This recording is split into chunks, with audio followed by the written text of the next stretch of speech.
Thank you everyone for joining us today on KRTD Chat.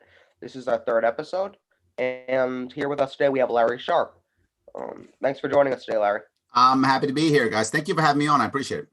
Of course. So, why don't we start? Why don't you tell everybody? You ran for governor of New York a while back. I did in 2018 is when I ran. Yep.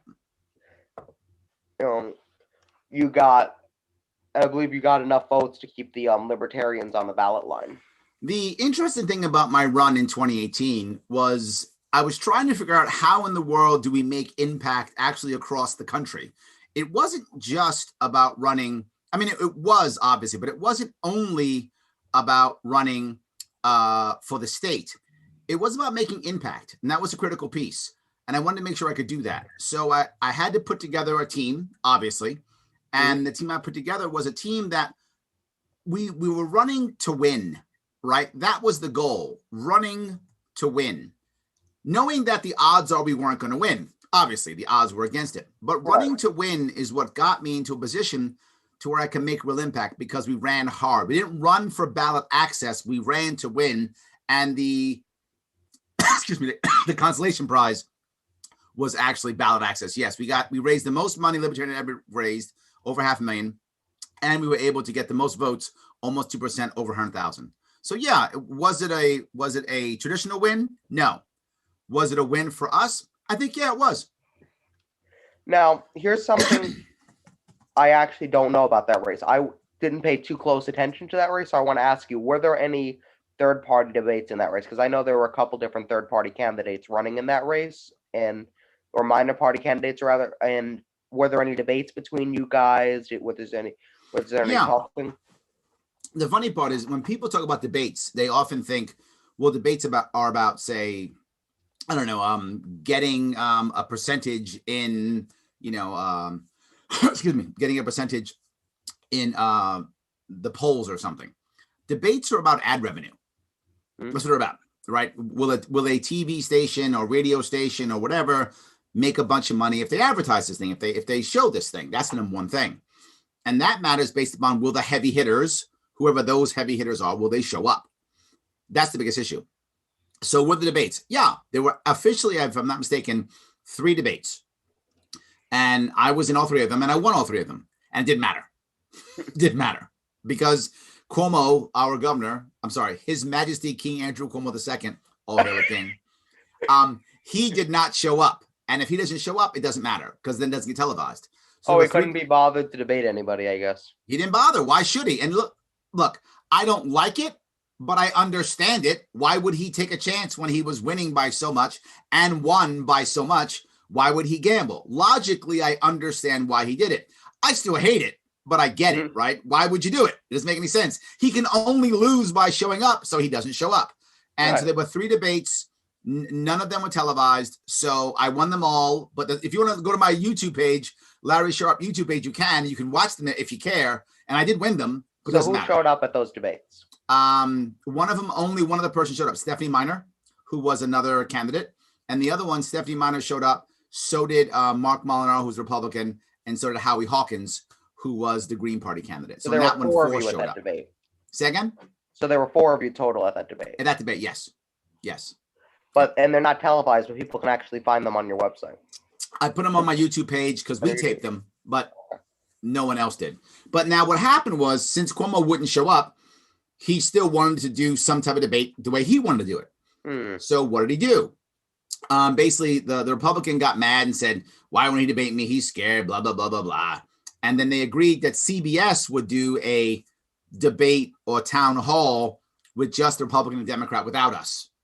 So they did their own thing. That was televised. So what I did, again, if you care, I had my team literally use the magic of video and put me in the debate. So you can actually watch the debate with me in it now, even though I wasn't there. My team just put me in it. That's actually something that I was talking to one of my friends the other day, and we all think that when there's the debate, the candidates who are not invited should always use that strategy. They run it at the same time, they answer the questions, and you try to get people to watch that as well. Is that kind of what you went for? No, we just watched the debate, and then the next day ran the debate. I answered it. We had a guy videotape me answer all the questions. Then he spliced me in. So the whole thing looks like one debate.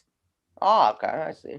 It looks as though I was there. I mean, it's obviously spliced, so it's not like it's perfect, but I was there. So yes, so you can actually hear you can watch the debate if you want to, and I'm in it now. So, do you think you learned anything from running for governor of New York? If I didn't, shame on me. Oh my God. Oh my God, shame on me if I didn't. I literally took a year and a half off from working. I didn't work for a year and a half. I did not take a salary for a year and a half. I ran full time. I believed that was the only way of making real impact. And I still do. I think if I run again next year, or if someone else runs, whoever runs, whether me or someone else, you've got to take time. It must be a full-time job. You cannot work and run for office in a statewide election like New York State. Maybe in a smaller state. I know physically Rhode Island's a smaller state. Maybe in Rhode Island you can still have a job. I don't know. I don't know Rhode Island well. But in any state like New York that's as big as us, it is a full-time job. Or don't waste your time. Like, don't even bother doing it. Right? It is a full-time job. So, and that's the one thing that I learned. It has to be a full-time job. You also have to build out a massive team, which I did. You've got to be happy with raising money. You cannot be one of those people who go, I don't need money. Unless you are independently wealthy, and I hope you are. I don't know if you are, but I hope you're independently wealthy. And if you are, awesome. Run without it because you got all the money in the bank and you can write all the big checks because you got tons of money. Awesome. But unless you're that guy or that gal, you got to be able to raise money. And if you're not ready to raise money, you shouldn't run also. You've got to raise money because you're judged by if you can raise money or not.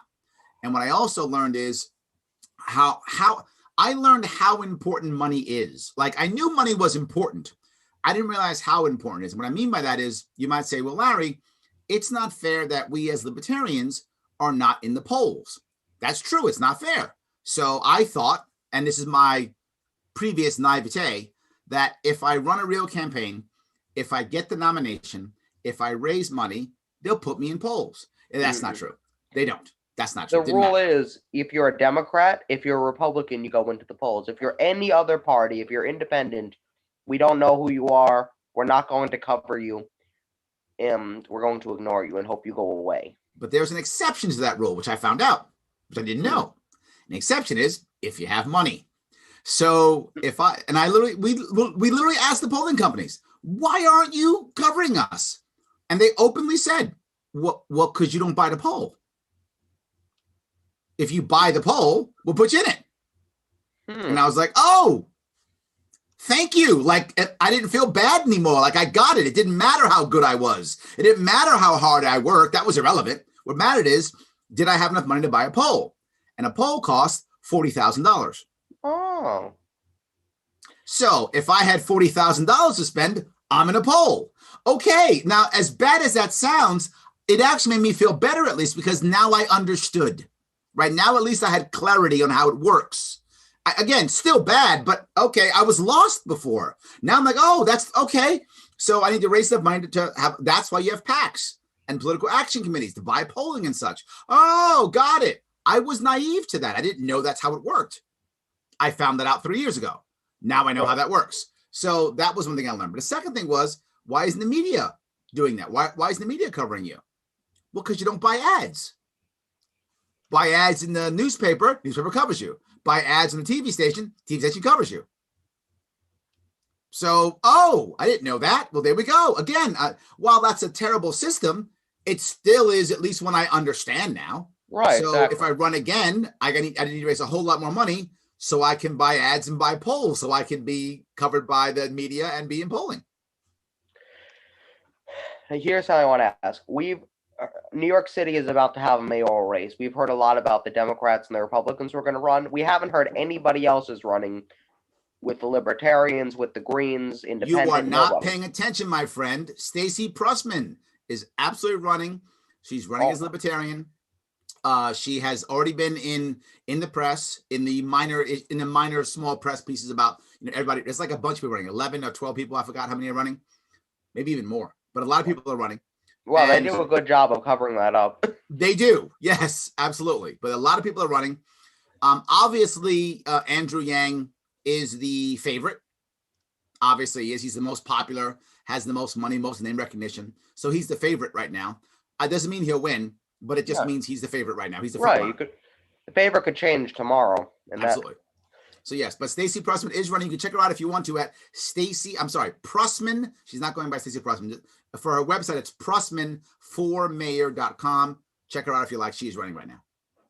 Okay. So a lot of people were speculating you're going to run. I guess you're not going to run for mayor. Why would I run for mayor? Oh my God, no. Oh my God, no. Do you know New York City? Oh my God, no. No, I will pass. Thank you anyway. No, I don't need that punishment. I'll pass. I know a lot of libertarians run because they want to say they've run. They run for an ego boost or something like that, right? Or a bucket list. That's not me. I have a show with my name on it. I'm fine, right? I have enough ego boost. I'm good, right? I don't require any more at all. I want to run because I want to make impact. I talked about running for governors because I thought I could make impact. That's why I wanted to run, right? If I'm not going to make impact, I'm not going to run. You and I talked for a couple of seconds before we started this about me, trying to be the VP last year. Mm-hmm. I didn't want to be the VP. I didn't run early at all. I only connected with Judge Jim Gray, and for only one reason. I thought he was the only person who could make impact. I didn't think anybody else could. So could I have, tried to be the VP of anybody else? Sure, but why if they're not going to make impact? Right? So I could just bust my rump for nothing and get mediocre results? No, thank you. I'd rather just sit here and work and do what I do now. I'd rather do that instead. So Judge Jim Gray had the plan that I learned from running in New York State. You asked what I learned. I learned something else, which I think you could take someplace else. In 2016, I wanted to be the VP. I did. And I fought to the end to try to be Gary Johnson's VP. And one of the reasons is I believed that the way for us to make impact wasn't to do a 50-state, plan. It was do local small states and try to win electoral votes. And at that point, I thought I would have been wrong, but that's what I thought back then. I thought that Gary Johnson could win New Mexico. That is what I believed then. I see now that was not the case, but I thought he could win New Mexico. So I thought maybe we focus in New Mexico and go around those areas and see if we could win some electoral votes and get a gold state on the map. That was my entire plan back then. And I lost, and they didn't want to hear my plan. They ignored me. So I basically followed that plan again when I ran in New York State. I did a bit harsher. I did harder, not because I wanted to, because I couldn't get any coverage. So in New York City, everything's always happening. I live in New York City. So covering me I'm one of a million things happening every day. I'm not going to get covered. So I went to smaller counties and smaller towns where a lot of stuff wasn't happening, where it basically was, some bad thing happened, which is going to happen again next week, or Larry Sharpe's coming to town. Let's cover Larry Sharpe, right? That would happen. So I'd get some coverage in a local newspaper. And you think, well, why do I care about some local newspaper? There are several reasons why. Number one, many people do not read a local newspaper. That's true. But if you read a local newspaper, you vote. Mm-hmm. That I know. If you actually take the time out of your day to read your local newspaper, you vote. So even though I will get few people, I'm getting the right people. That's number one. But number two, local media has been devastated these last couple of years through buy-ups and buyouts, things of that sort, and they've been trashed. So very often, a local writer in town A also writes for 3 or 4 other papers. Sometimes they're same name, sometimes different name, but they write for many papers. So if I get written up in paper number 1, I'll often get written up in paper number 2 or 3 a couple towns over. So I wind up getting 2 or 3. But not just that. On top of that, almost all of these papers have some type of social media presence, right? The Johnstown Tribune has a johnstowntribune.com page. Right. I take that page and show the article, and now I paste it on my social media. So now people looking at my social media go, oh my God, Larry Sharpe's getting press. That's amazing. They have no idea how big or how small that paper is. They just know Larry Sharpe's getting press. So it allows me to get the image that I'm getting more press. But I'm still not done. If enough of the small papers start to cover me enough times, that news wiggles up to whatever is the local city, right? Whether that city's Rochester or Syracuse or Utica, it'll get to that city. When it gets to that city, then that city will then say, oh, this Larry Sharpe is all over our area. And then they'll cover me. And that's how I begin to get covered. And eventually that got me statewide. That's how I began to get statewide coverage, by going to local places first, over time building it up. So I said, okay, I'm right. If we'd have done that same style across the state, we could do it again. It could work. I told people that. The only person who believed that was Judge Jim Gray. He was like, Larry, that makes sense, because he was on the 2012 campaign. So he'd already been through a nationwide campaign and saw what I was talking about. He's like, Larry, that's the answer. We should focus on like 4 states, like maybe Utah, Wyoming, something like that. 5 states in that area. Focus there first. See if we gain some traction. And if we do, over the course of a couple of months, maybe in a couple of weeks, all of a sudden we're polling at 20% in a given state. That becomes national news. Then we get covered in national news. And then we get more press and raise more money and then focus on a couple of states. If it looks like we can pull a miracle victory and win, we go for it. If not, we focus on a couple of states. If we win just one state, I want you to imagine for a second, if you would. Imagine if every time they show the electoral map, which they show all the time, if there was one gold state on that map, whether that state was Wyoming or New Mexico or Utah, whatever that state is, right? Nebraska, whatever, one state. If we had won one state in 2016, what that would have done over those 4 years. If we had won one state last year, that would support every single Libertarian candidate across the country for the next 4 years. Because every time it pops up, people go, what's that? Oh, that's Libertarians. Oh, right, Libertarians. Boom. It validates the movement with that one gold state. And no one else believed that. So when Judge Jim Gray lost, I dropped out. I wasn't going to run anymore. Why bother? So I can waste my time. I'll pass. I wanted to be able to make real impact, or I'll just stay home. Definitely. I believe the last time another party has won a state besides the Democrats and Republicans, if I'm not mistaken, was the Bull Moose Party. If I'm not mistaken, that was. Teddy Roosevelt? Teddy Roosevelt won a couple states when he ran Bull Moose. There we go.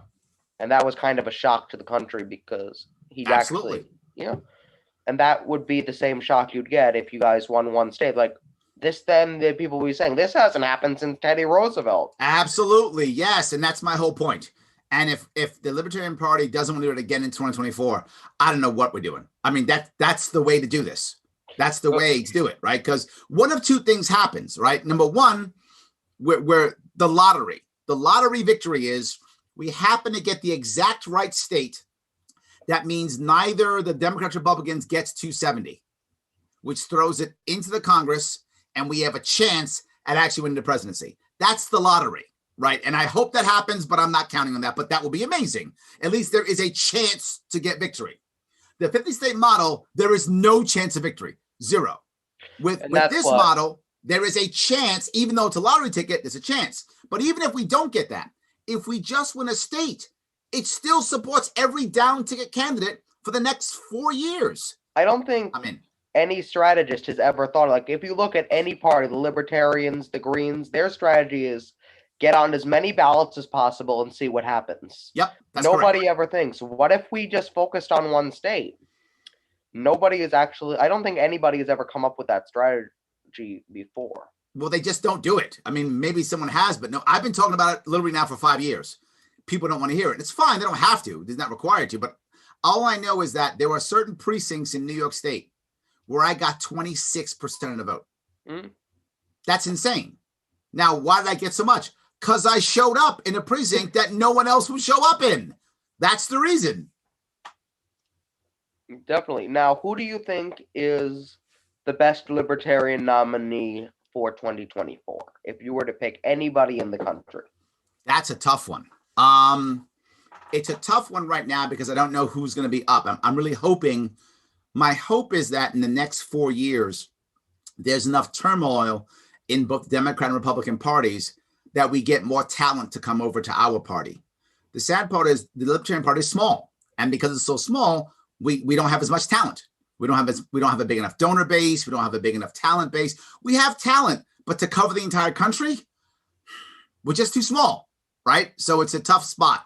And we won't have if we had a lot of talent, then we would have a more attractive or sexy primary season, which we don't have. Our primary season is basically ignored until our convention. So I would love for a bunch of people to show up and try to get our nomination. A lot of libertarians are mad at that. They hate that idea that, oh, the usurper is going to come in. Well, then don't vote for them, right? But still have them try to come in because they give us press. My idea is BYOP, bring your own press. If you're bringing press, you are welcome to try to get a nomination. Please come on. But I think right now, the head for me, the front runner for me, has got to be Justin Amash. He's a libertarian with experience. And last year he did what no one else had done, right? He showed that when there was a problem, you can actually fix it. I bring this up constantly, and I just keep bringing it up. Last year, after the death of George Floyd, the left yelled defund the police, the right yelled back the blue, and nobody did anything except Justin Amash, the only libertarian congressman that we had. He came up with a plan to, let's start with ending qualified immunity. And he actually went to Democrats and Republicans and created the first tripartisan bill ever.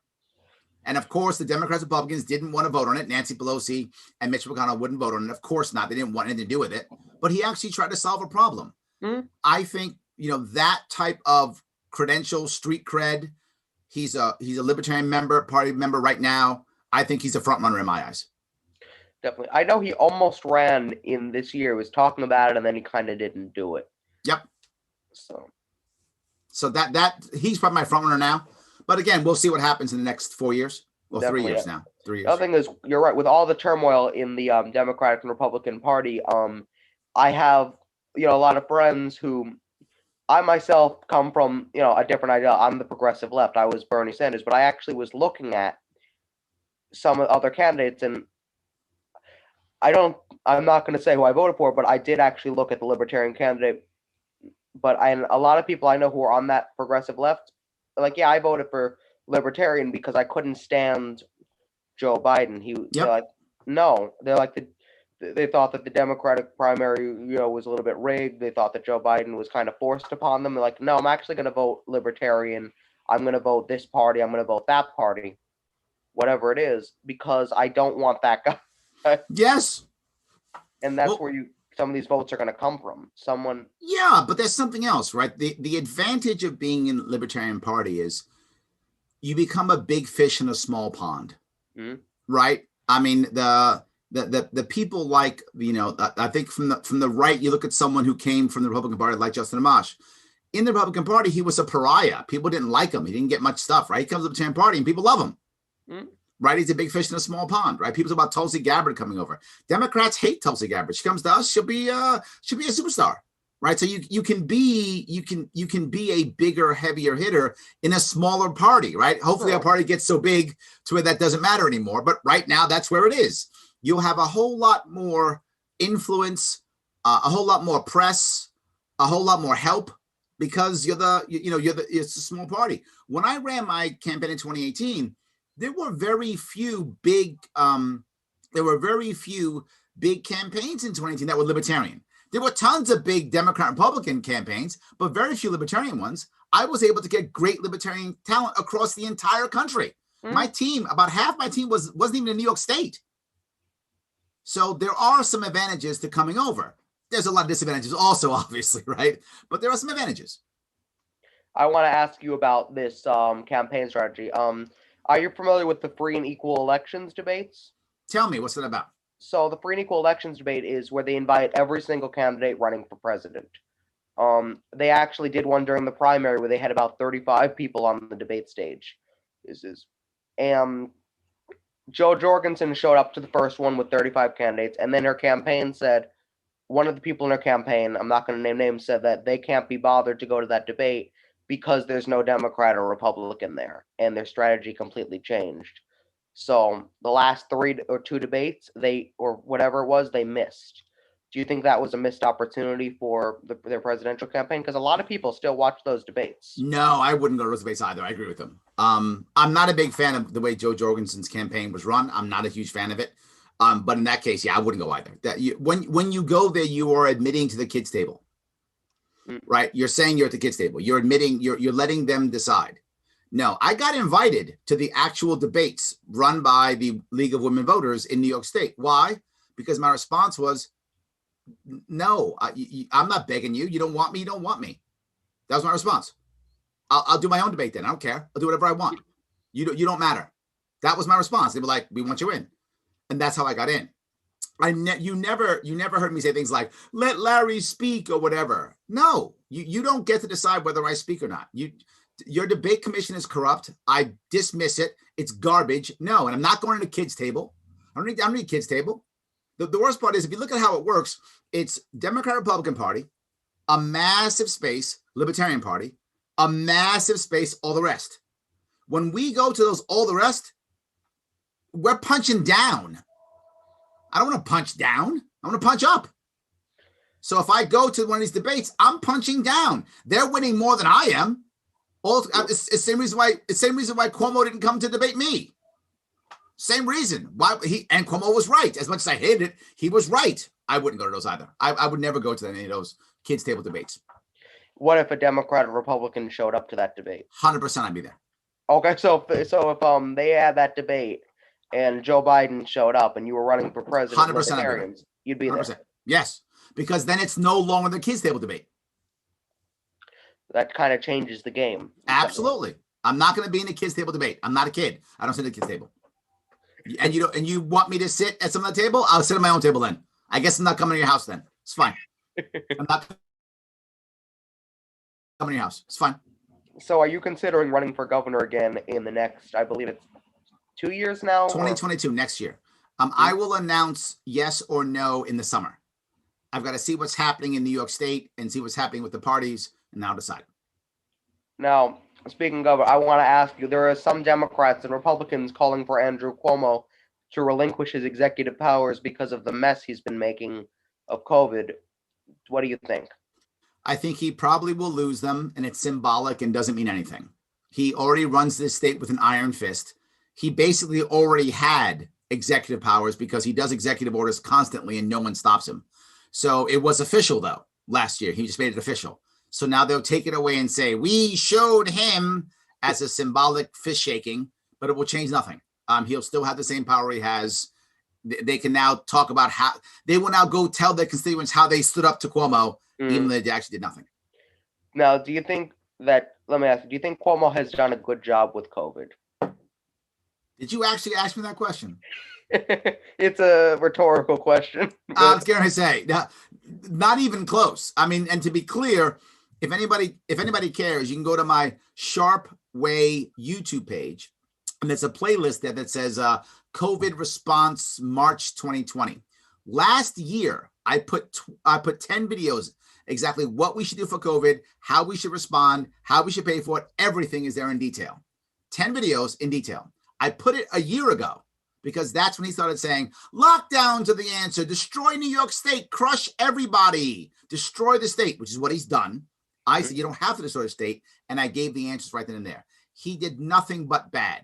Looks like somebody in the chat thinks that you're Gary Johnson. That's funny. I love that. I love Gary Johnson. I love Gary Johnson. He's the reason why I became a libertarian in 2012. So good. I'm happy to be confused with Gary Johnson. Thank you. I'm a big Gary Johnson. I wish Gary Johnson was president now. I wish he was president now. He'd have been a better president than Hillary, than Trump, than Biden. He'd have been a better president than any of them. Definitely. He's a good, honest man, and he doesn't want to bomb people, and he doesn't want a war on drugs, and he doesn't want a war on terror, and he believes in privacy, and he was against the lockdowns. I'm in. Yes, thank you. I'll be Gary Johnson every day of the week. Thank you.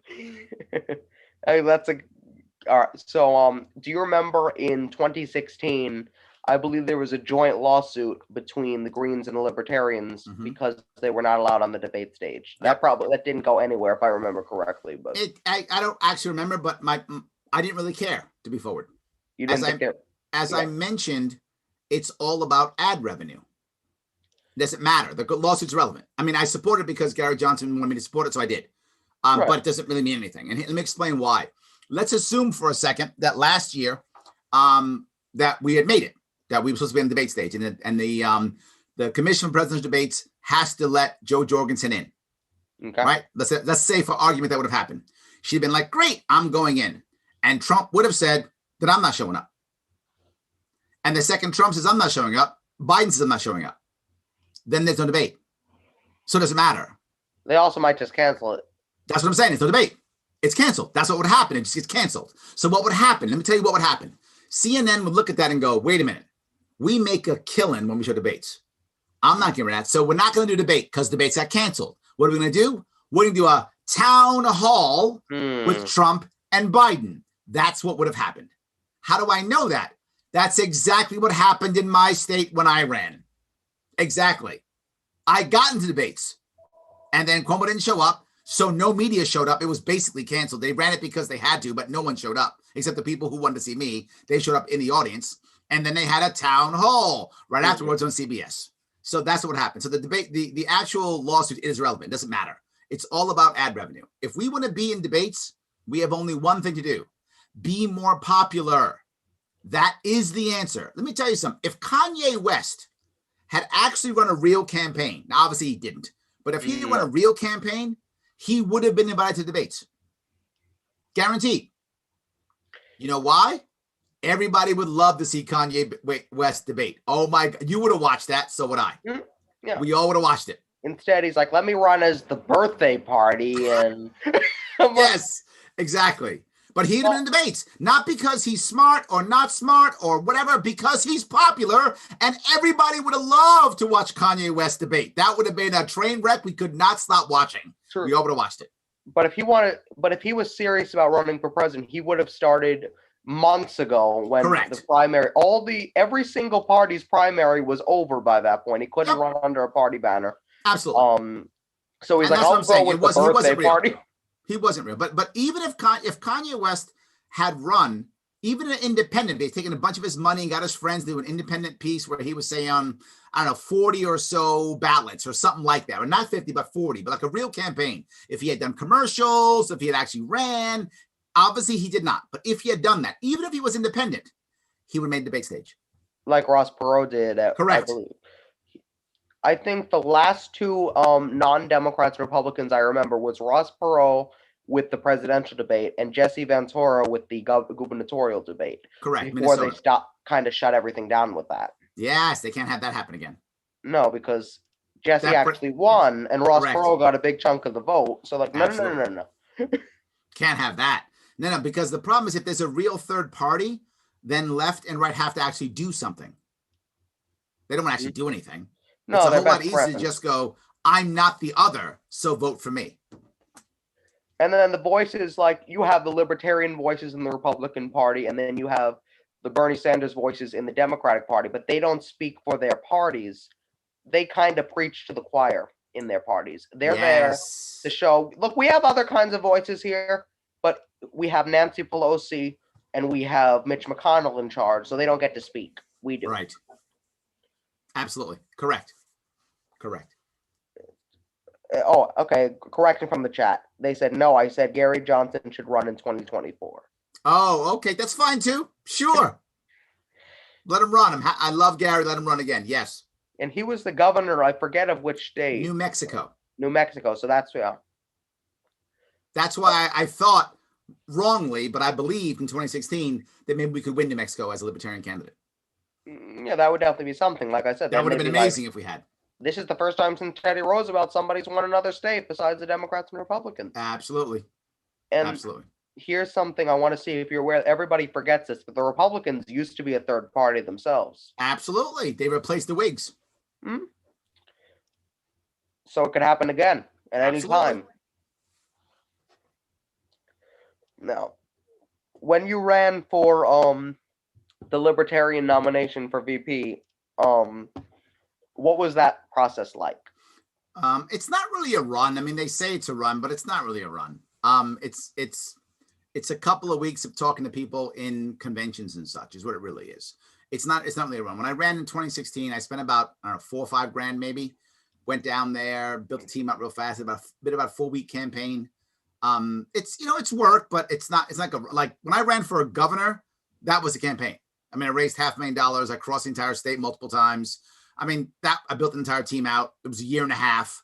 That's a real campaign. Running for VP Libertarian Party is it's a campaign, but not really. It's a couple of months of talking to people at conventions and see if you can get the nod. That's really what it's about. And it's not a bad thing. It's just, it isn't a real huge campaign. It's a very small campaign, very localized. You're only talking to libertarians really, and only people who are delegates to the convention. So those are the people you have to convince. So it's not like a real primary process or anything. It's not.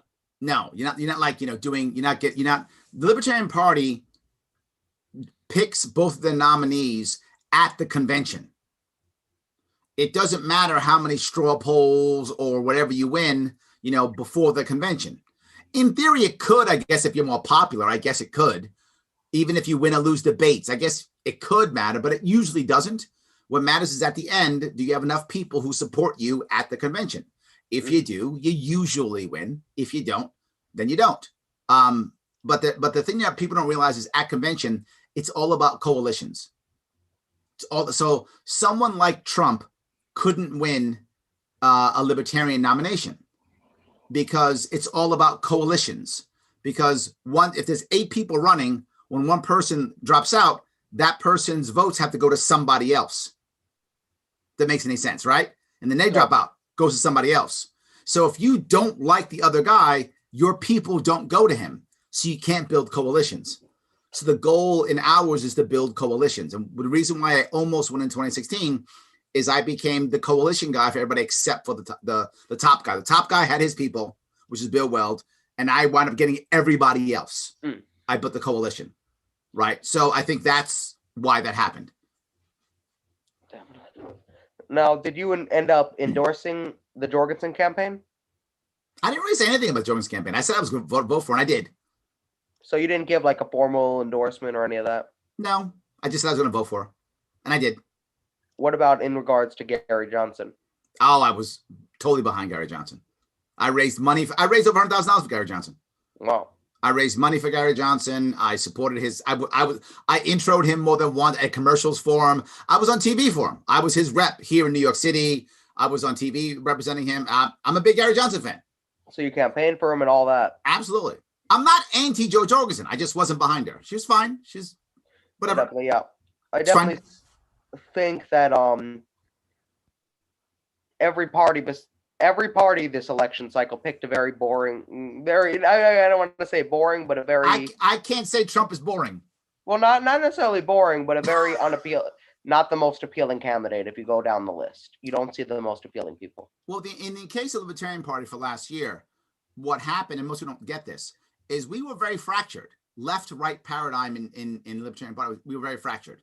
There was like a left-leaning libertarians, right-leaning libertarians, each had their person. But they were also so vitriolic against the other. This goes back to my coalition building thing I just talked about. They were so vitriolic against each other that they were basically stuck at a cap where they just couldn't go past that. Jo Jorgensen was everybody's second choice.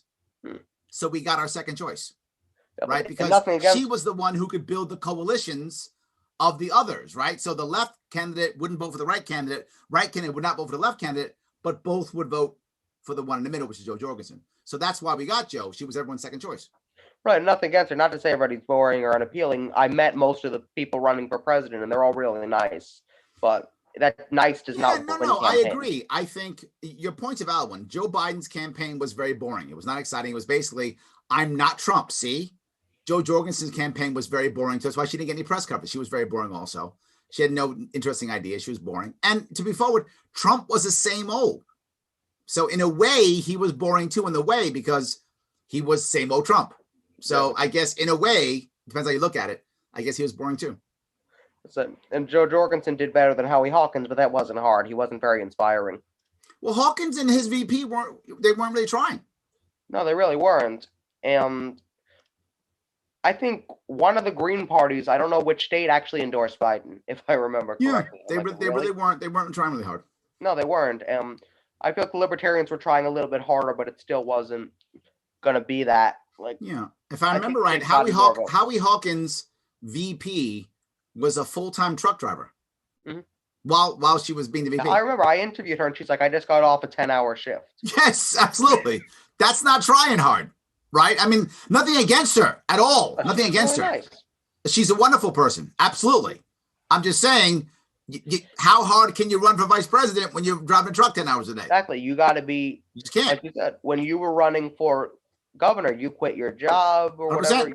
You devoted your full time. If they were being serious, she would have had to quit her job. 100%. There's no matter what, if you're running for a national position like that, it must be full-time. You have to quit your job.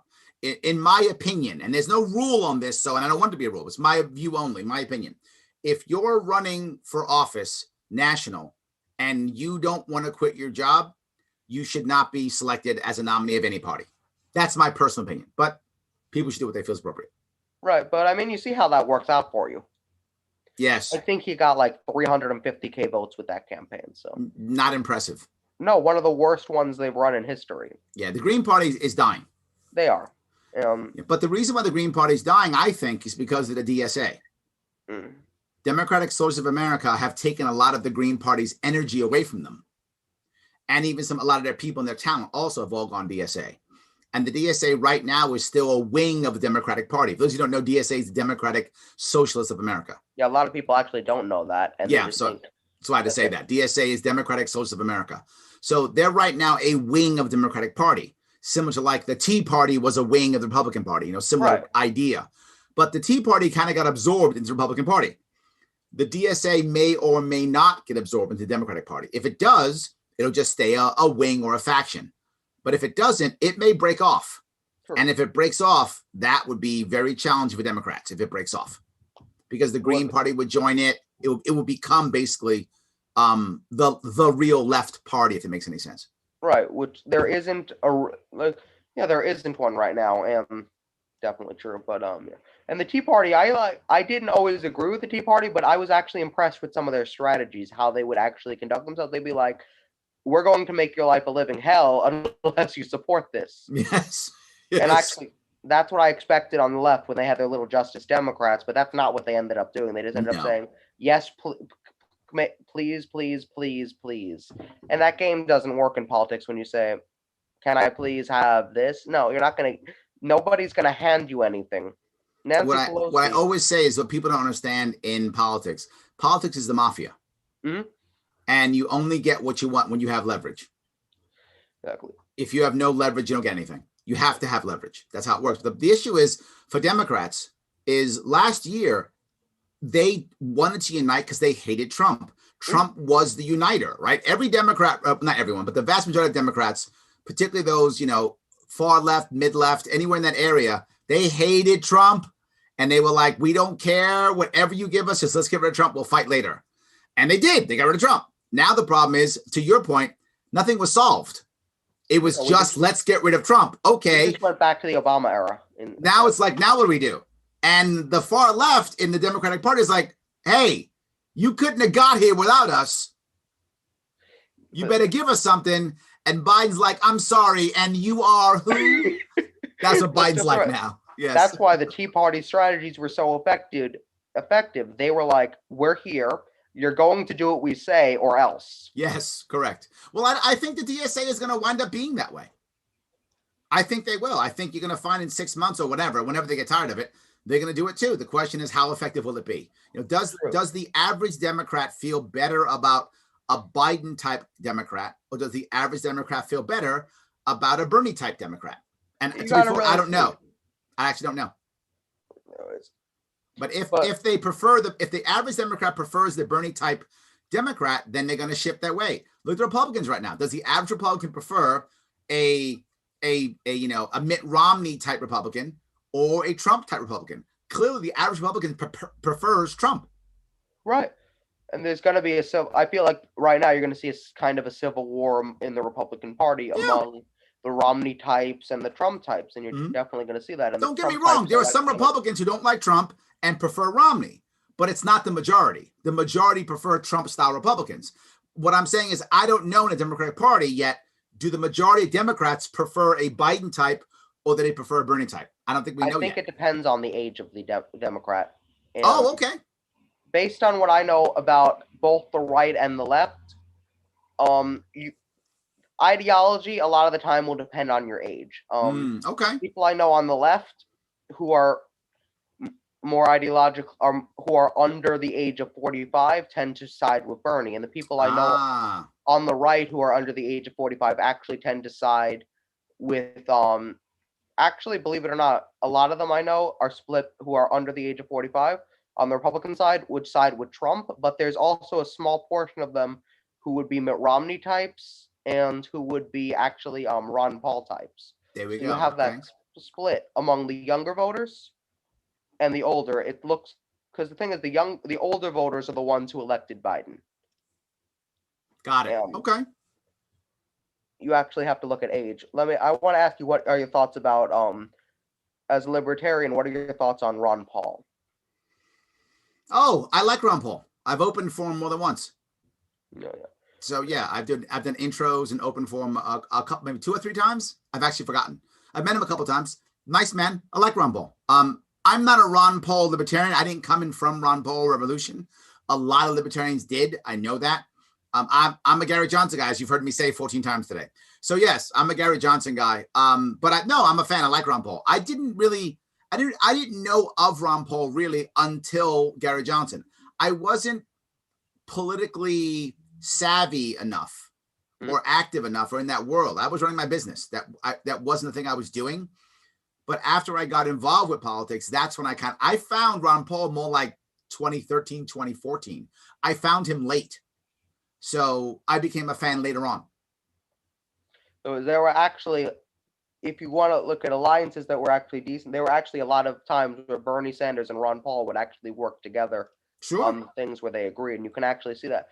Something I've actually noticed is you can actually get some decent alliances, like, for example, on anti-war things from the progressive left and the libertarian right. Absolutely. You can get some alliances done on that. 100% true. I think you do find alliances on both sides without question, depending upon what you're looking at. Absolutely.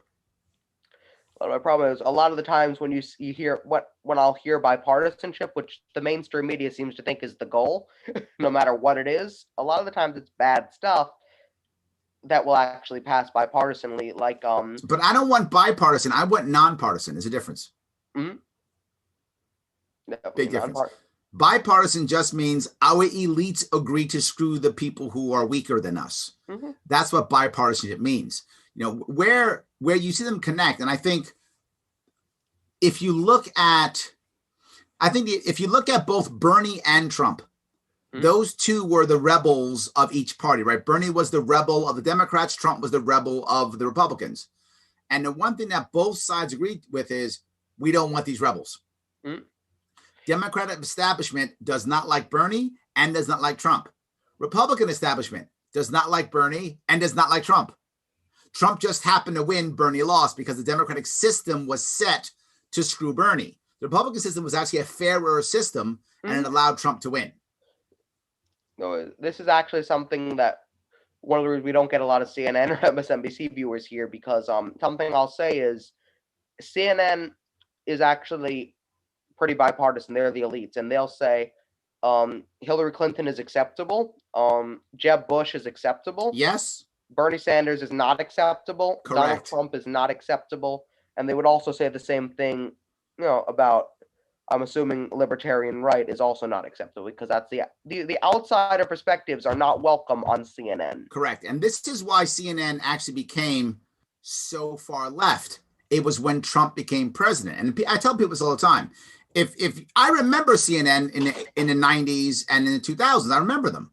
And CNN was left. That's true. But they were nowhere near far left. They just weren't. That's not what CNN was until Trump got elected. And then CNN became the anti-Trump for the next 4 years straight.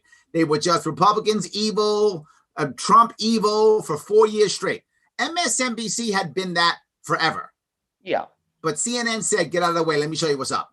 And CNN became that because, and your point's a valid one, not because Trump was a Republican, because Trump was an outsider. And they couldn't have that. Definitely. Now, here's a question for you from the chat. Someone says, Oscar D. Grouch says... I'm sure that's his real name. Yeah, definitely. He says, how about Rand? If he runs as a Republican, will the Libertarian Party support him?